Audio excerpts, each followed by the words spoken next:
Go faster! Fast start. You went first. That's what happens when you hit a fucking wall.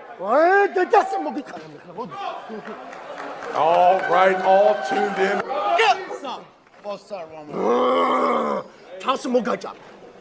Don't know what the fuck you're saying, man. Like, English.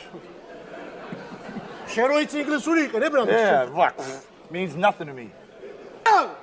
Oh, big drive! But the match stops there and Shakadze tries to the puck. We're gonna do it again. Shakadze with the We're hand. gonna do it again. We're gonna do it again. You're stronger than I fucking thought. He is up there. I will straighten my wrist when you stop that carve. I will straighten it when you stop that carve. Massive against Shakadze with the win. And he changed it up and he hit a drop. Stay with that arm and staying with that hand. Nugo engages the pronation of Shakadze. So hard to separate that from his hand. It's not over yet. We gotta do it again. We gotta do it again. Oh my word, Shakadze. Bulldog!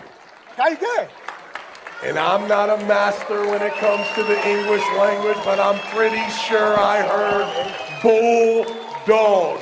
Ladies and gentlemen. წინა დღეს პრეს კონფერენციაზეც ბანკეტი არის ხოლმე ასე რომ თქვა სპორტსმენები ერთმანეთს ხვდება ტურნირის წინა დღეს და ძალიან ისე იყო განწყობილი რომ აი მოდიოდა და ხვალ გაგანადგურებდა აი ერთ წამს არ მოსვენებდა რა სადაც დამინახავდა ხვალ გაგანადგურებდა აი შენი წაგების დღე არის და ამ ყველაფერმა ისე იმოქმედა სხვათა შორის ჩემზე რომ აი ღამე ძილიც კი გამიჭიდა რომ ვფიქრობდი რომ აი ძალიან მაგარ ფორმაშია თან ძალიან მაგარ სპორტსმენს მოვუგო ჩემ წინ რა და თვითონ გამომიწვია რა და აი ამ ყველაფერიდან გამომდინარე ამ ფიქრებში ასე და მიველი მაგ ეტაპამდე. ზედმეტადაც გამომივიდა და მე ინგლისური არ ვიცი სამწუხარო და მე მეგობრებო რომ გადამითარგმნეს მეორე რაუნდში რომ მოვუგე ასეთი რაღაც უთქვია რომ ჯანდაბოლ ზედმეტად ძლიერი ხარო რა არც ის არ მელოდებოდა რა და ეს სიძლიერე მაგ ყველაფერმა გამოიწვია აგრესიამ და იმ ყველაფერმა რომ მეთქი ფსიქოლოგიურად არ დამჩაგროს